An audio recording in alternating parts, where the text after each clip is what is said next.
Assalamualaikum warahmatullahi wabarakatuh. Perkenalkan, nama saya Naufal Ilham Fauzi DN, NPM 192191013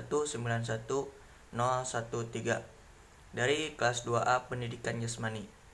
Baiklah, di sini saya akan mencoba memaparkan materi mengenai kerangka dasar kurikulum 2013.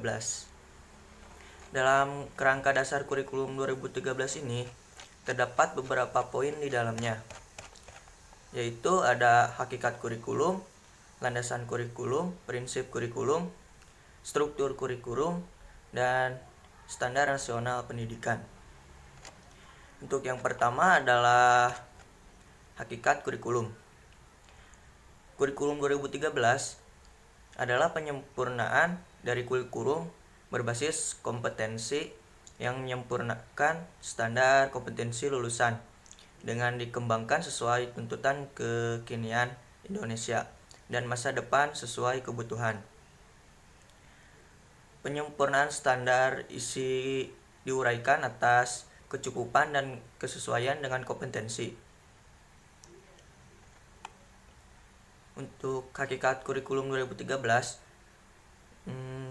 menginginkan perubahan yang menyeluruh dalam diri pendidikan, yaitu pendidikan adalah salah satu hal yang mampu mengubah manusia menjadi lebih baik. Kemudian pendidikan yang baik juga diharapkan mampu meminimalisir kemiskinan, kebodohan, dan keterbelakangan perbedaan.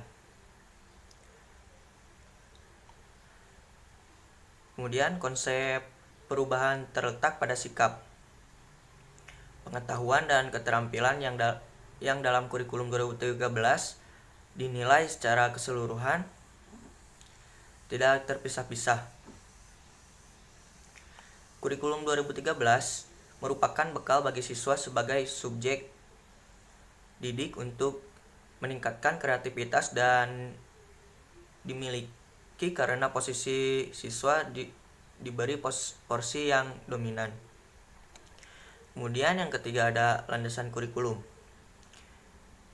Filsafat kurikulum 2013 terdapat dalam UU Sisdiknas pasal 1 butir 1 dan 2 yang isinya hakikat pendidikan adalah peserta didik secara aktif mengembangkan potensi dirinya untuk memiliki kompetensi yang berakar pada nilai-nilai agama, kebudayaan nasional Indonesia, dan tanggap terhadap tuntutan perubahan zaman.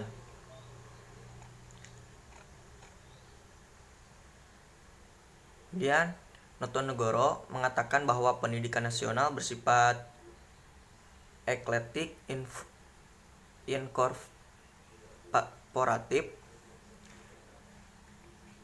yaitu eklektik ialah bersifat memilih yang terbaik dari berbagai sumber, dari satu tokoh atau lebih, atau dari satu aliran atau lebih. Kemudian ada inkorporatif, memiliki makna menggabungkan sebagai satu kesatuan utuh.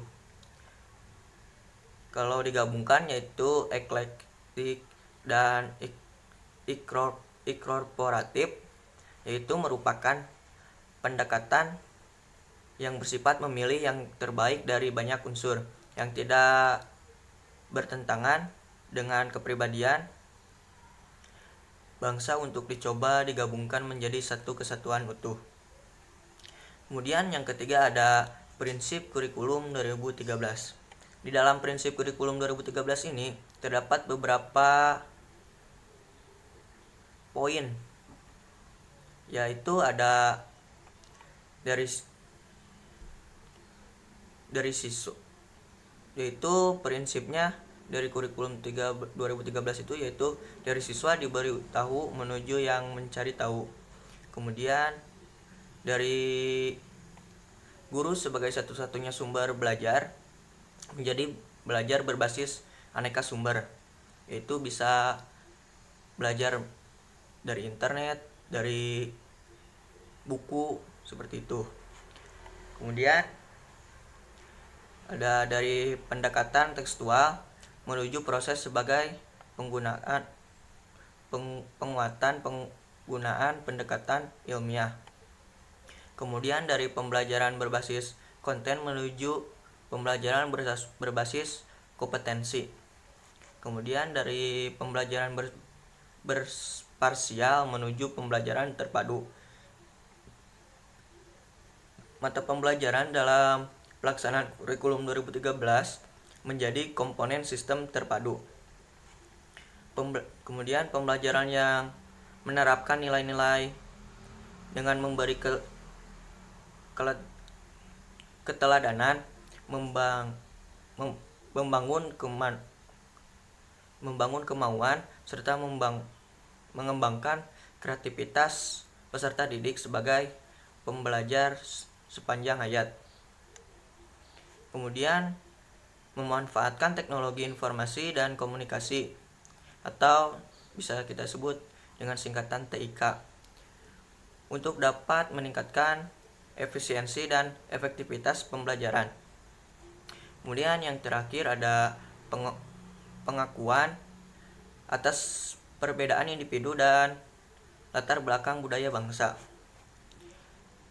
Kemudian ada poin keempat yaitu struktur kurikulum 2013. Untuk struktur kurikulum 2013 ini yang pertama ada kompetensi inti.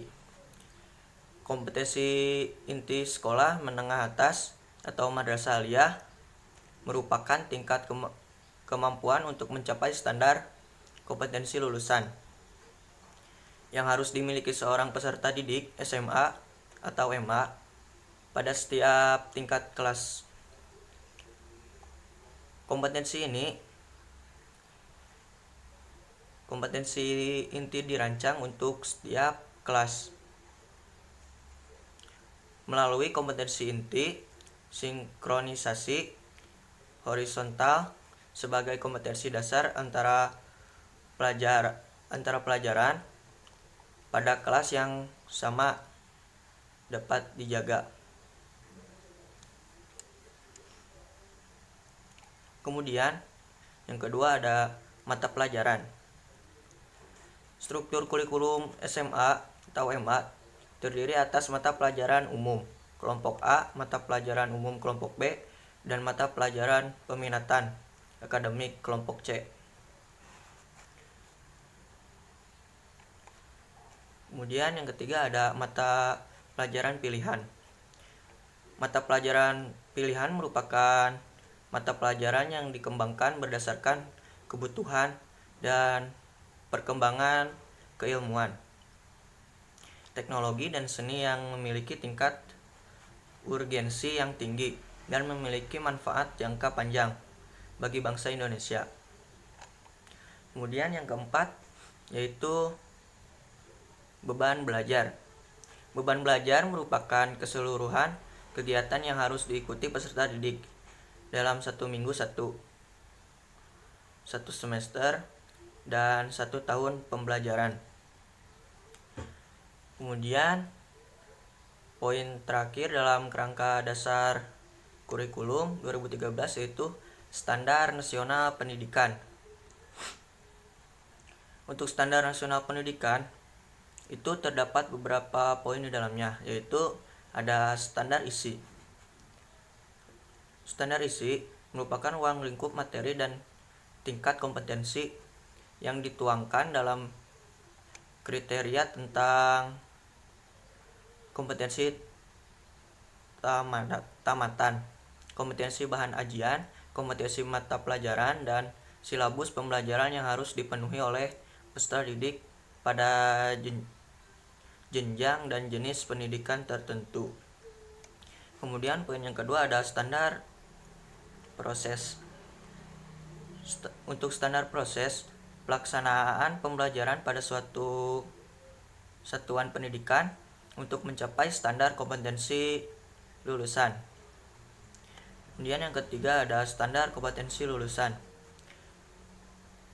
kualifikasi kemampuan lulusan yang mencakup sikap, pengetahuan, dan keterampilan. Kemudian yang keempat ada standar tenaga kependidikan. Itu kriteria pendidikan, prajabatan, dan kelayakan fisik maupun mental serta pendidikan dalam jabatan. Kemudian yang kelima ada standar sarana dan prasarana. Kriteria minimal tentang ruang belajar, tempat berolahraga, tempat beribadah, perpustakaan, laboratorium, bengkel kerja, tempat bermain, tempat berrekreasi, dan berkreasi. Dan sumber belajar lain yang diperlukan untuk menunjang proses pembelajaran, termasuk penggunaan teknologi informasi dan komunikasi. Kemudian yang keenam ada standar pengelolaan. Standar yang mengatur perencanaan, pelaksanaan, dan pengawasan kegiatan pendidikan pada tingkat satuan pendidikan, kabupaten, kota, provinsi, atau nasional agar tercapai efisiensi dan efektivitas penyelenggaraannya. Kemudian yang ketujuh ada standar pembiayaan. Standar yang mengatur komponen dan besarnya biaya operasi satuan pendidikan yang berlaku selama 1 tahun. Kemudian poin yang terakhir ada standar penelitian. Untuk standar penelitian, standar yang mengatur mekanisme, prosedur, dan instrumen penilaian presentasi belajar peserta didik. Nah, mungkin segitu saja yang bisa saya sampaikan mengenai kerangka dasar kurikulum 2013. Mohon maaf apabila banyak kesalahan. Wassalamualaikum warahmatullahi wabarakatuh.